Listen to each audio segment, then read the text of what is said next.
Good morning, everyone, and welcome to the Quantum Leap Futures Morning Leap session for Thursday, October the 6th, 2016. My name is Doug McKay. I'm the founder of Quantum Leap Futures. Each morning we get together in these live go-to sessions to take a look at the market, macro to micro, drill down to the structure, our targets, and our hypotheses for the day. We do create multiple hypotheses because we have a plan. We want to have a plan in place for whatever the market throws at us. This is a subscription room, so if you're interested in checking it out, please send me an email at quantumleapfutures@gmail.com. There's no website, there's no blog. This is not a commercial venture. We do this all live on the go-to during these live morning sessions and then during the RTH live trading and analysis. Please read through the disclaimer. Nobody at Quantum Leap is a certified trading advisor. We are retail traders operating within a self-organized learning environment. Past performance is not indicative of future results. Please trade your own due diligence, your own trade plan, and your own risk metrics. Okay, so taking a look at yesterday. Yesterday, we basically had a balanced day. Okay, and you can see we had this area right here between the 56 and the 51 that we basically just filled in, and we got a beautiful Gaussian distribution in around the microcomposite VPOC and the composite CHVN at the 2152.75. So we're finding some balance in this area, expecting to get a move excuse me, expecting to get a move away from this area, in the next couple sessions. I thought that the unemployment claims were going to take us out of balance, and man, that was just a snoozer if there ever was one. We did have a big beat in building permits in Canada, 10.4 versus 1.1, previous 0.8. That was a big beat. And then unemployment claims came in lower than expected, 249 versus 255. The one thing that people just forget to realize, and they're talking all over the place on how low this unemployment claims is. Well, the problem is they're not calculating, okay, all the people that have gone off of the UI that are done and and dropping out of the workforce altogether and unemployment. But it was a beat, but the market moved 4 ticks, 5 ticks.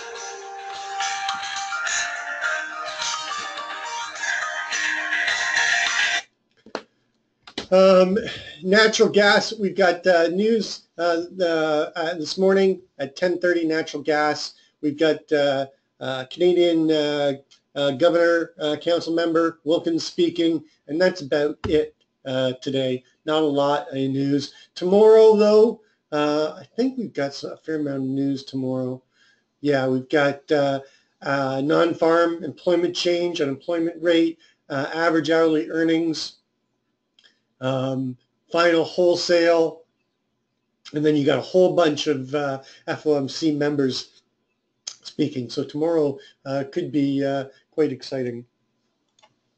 Okay, so let's just take a step back and take a look at the market micro to macro.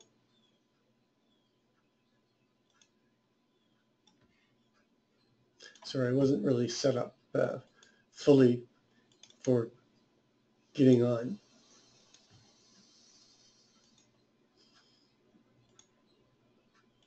All right, so I always like to start my day, as you know, with a monthly chart, candlestick chart, basic chart, 9 EMA, 20 SMA.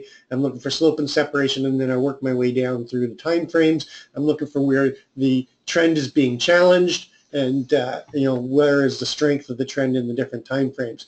Beautiful trend on the monthly.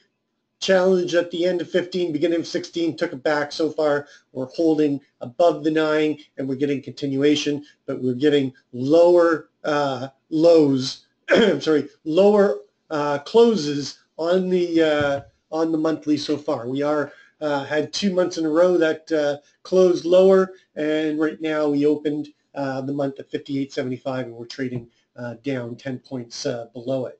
So the trend is not challenged until 15 and a quarter. It's not broken until 2063 on the monthly. So trend is very much intact on the monthly. On the weekly, we had a beautiful run, only the third time in history that we had 8 weeks of move up, and then we took it back, challenged the 20, and now we're back above the 9, but we're sitting right on the 9 EMA, and we're holding above the 20 SMA, but we're starting to lose some slope and separation, so we're coming to a decision point on the weekly. But the trend itself is still intact.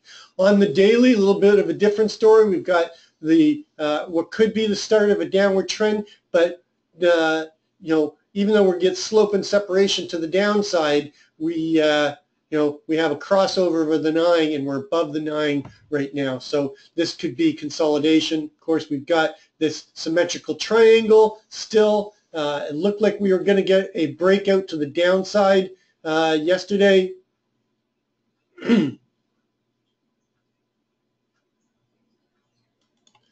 But we did not break out, and now I've got a new symmetrical triangle, which has actually got a little bit better touches to the line, and we're sitting in here. Now, closer we get to the apex, the weaker the breakout will be, but this should give us a direction of which way we're going to go. So the week daily is in sideways consolidation.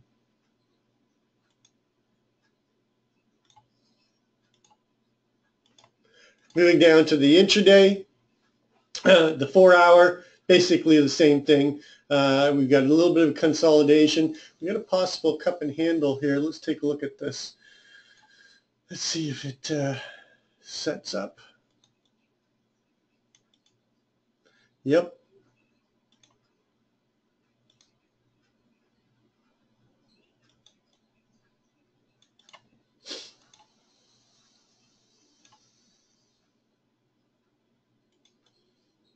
All right, so there's a potential, and this is in the 4-hour, so understand the context of the time frame that it's in. This could take a while to set up.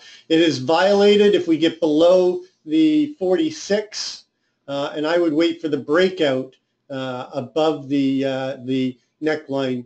The rim line. But the target is 69 and a quarter and 75.75. But right now, we're in sideways consolidation with possibility of a downward move on the 4-hour. But just watch how that handles those levels. On the 1-hour, we do have a downward trend. We have slope and separation. We're below the 9 and the 20. And I'd be looking at whether we break the support down here in the 44 area.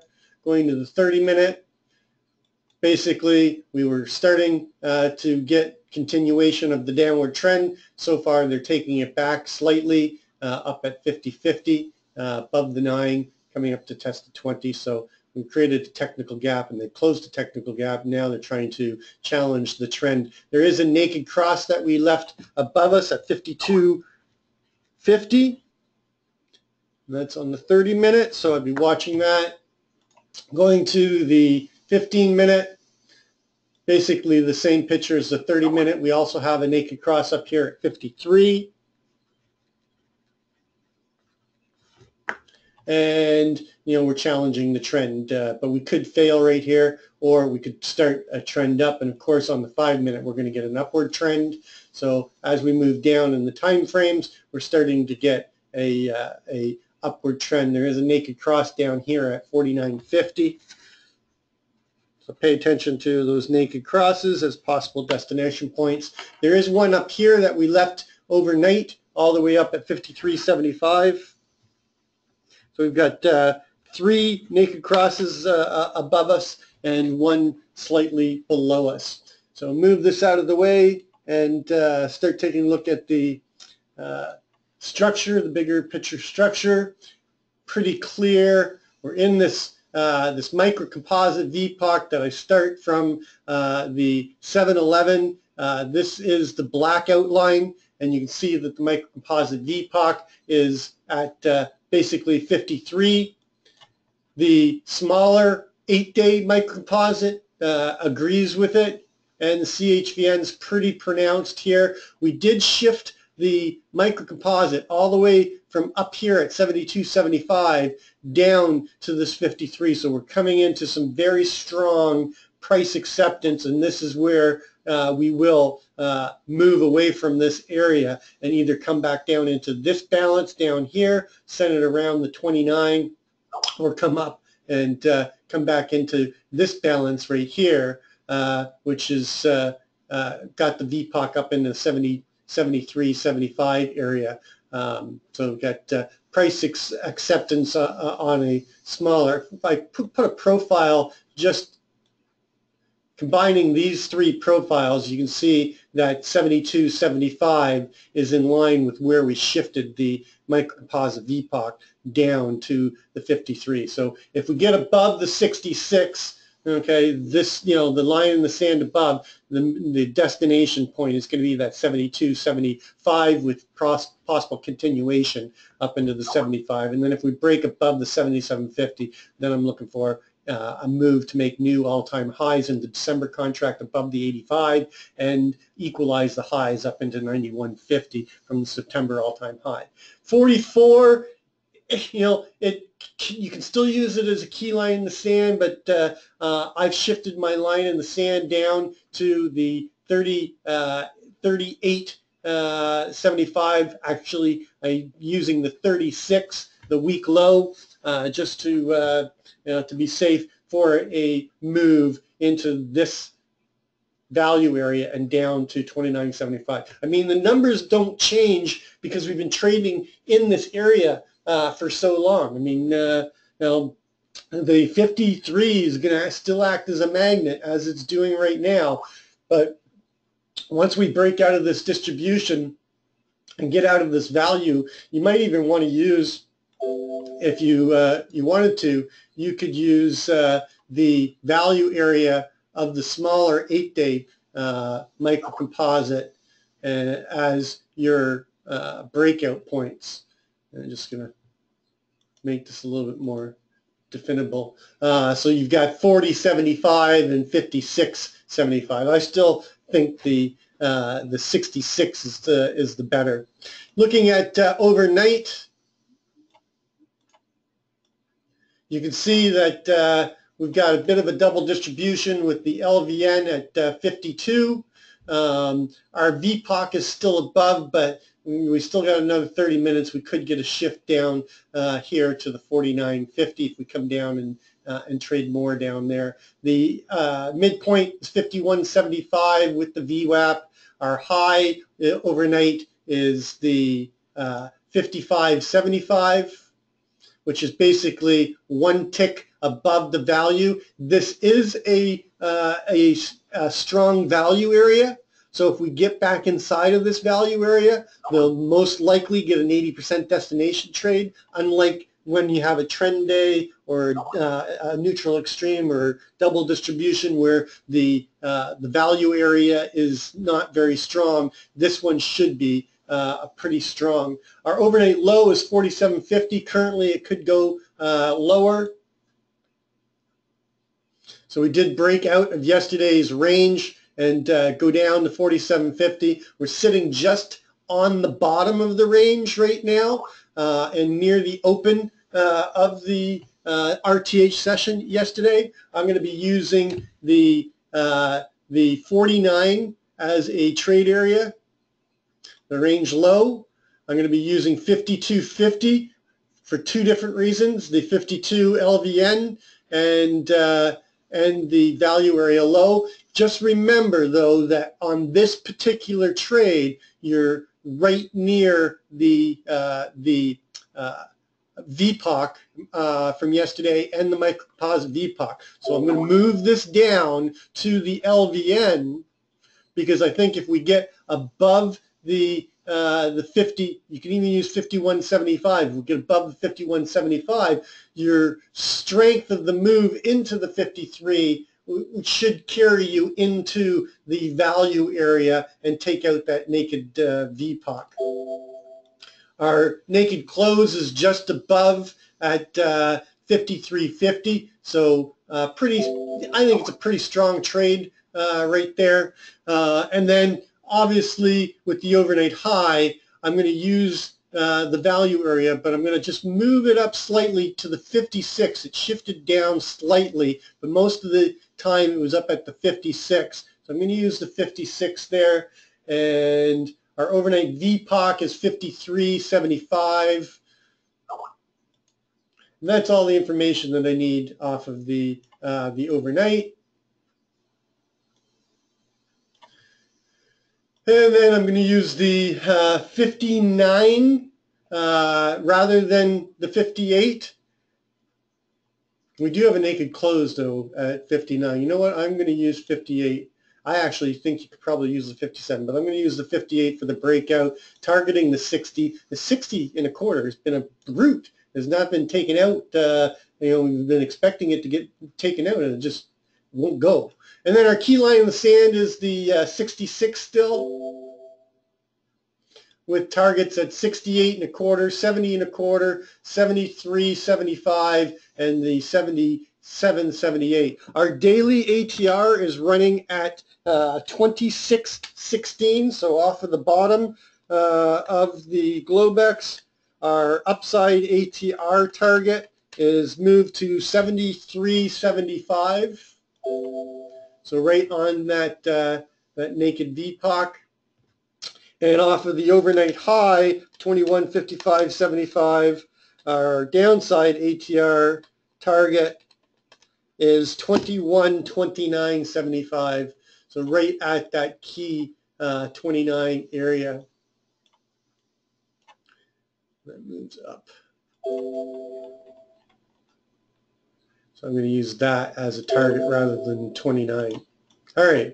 So and all our levels below all remain the same. You have a target at 40.50.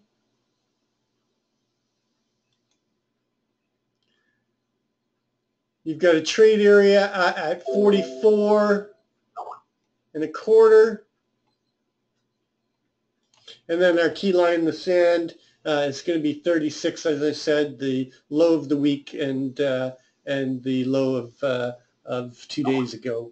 And then that's all we need. So now we can put in our hypotheses. So we did see some weakness overnight. I'm expecting that this weakness will continue. So I'm looking at an open auction out of range or just inside a range. We still have 25 minutes, so I don't know if we're going to open up inside of the range, but I'm looking for a move up into the 53, 52, pretty much the same hypo 1 that we've been looking at, is a move up, find initiative sellers somewhere in the value area or fail to break inside of yesterday, and then a move down, okay, through the overnight low, 47.50, coming down, chop around the 44s, break the 44, and come down and take out these targets at 42.50 and 40.50 with possibility of pushing down into the 36. Maybe a late day probe down into 29. So hypo 1 is an open auction out of range or an open rejection reverse. Failure to get into value or just pop into value, take out the naked VPOC, then roll over and move down through the overnight low, chop at the lower end of the distribution at the 44.25, and then break through and come down and hit our main targets. Our main target for hypo 1 is 42.50. Hypo 2 is an open auction out of range, a move down, take out the overnight low, reject the 44, and then work our way up with the main target being 53, and then chopping into value and traveling through the overnight value or through the RTH value area testing the 55, chop up here and push up through into the 60 and a quarter, and taking out that naked VPOC at 60 and a quarter. Maybe a late day probe up into 66. Hypo 3 is an open drive or a open auction out of range. Fail to break inside of the range or the value, get a strong move down into the 44, push through into the 42, and then continue to move down, and we get a trend day down all the way down into the 29 and possibly push it through into the 22s. And I expect to close somewhere down in the in the lower 20s, maybe even near the 18 if we get hypo 3 kick in. Hypo 4 is completely opposite. We get back up inside of range and value, travel through, take out the 60s, 60 and a quarter, then push through the 66 and get the break through 66 and up into the 70s and close a bunch of the unfinished auction up here and come right back up into the balance, that was up here that we fell out of. So those are my 4 main hypotheses.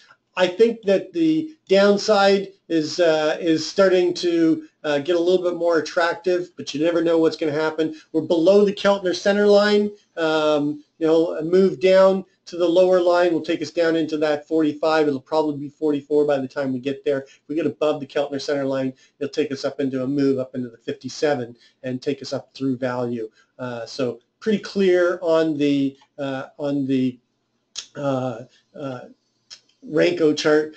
Gold, I want to talk about gold. Gold continues to move down. Like I said, I've been targeting this 45-40 area, coming back into the longer term, price acceptance. The composite VPOC going all the way back to 2008 is down at the 1245.40. I'm expecting it to get sucked down there as we move forward, and then if things play out, we should get a nice strong bounce off of the 45 area. So be careful trying to take longs in gold. It's much easier right now to take the shorts because you've got a strong magnet pulling us down, and we're only now trading. If we break this 58.50, you've got first target down here at the 51 area. You get the centennial number at 1250, and or not the centennial number, the quarter number at 1250, and more importantly, you've got this magnet down here. So just be careful on gold. Gold has got weakness. It's going to continue to move down. If we do not bounce at 1245, we should travel right through to the other side of that balance, and I'm thinking it's going to come all the way down into the 1225 area, and then things could get dicey because the next big destination for gold below the composite is all the way down here at the 1166 area, 1167. So just be careful on gold. Gold is a short right now, and look for any opportunities to get short and targeting these lower areas. That's going to complete our pre-market session. As always, trade well, trade safe, and we will catch you on the flip side.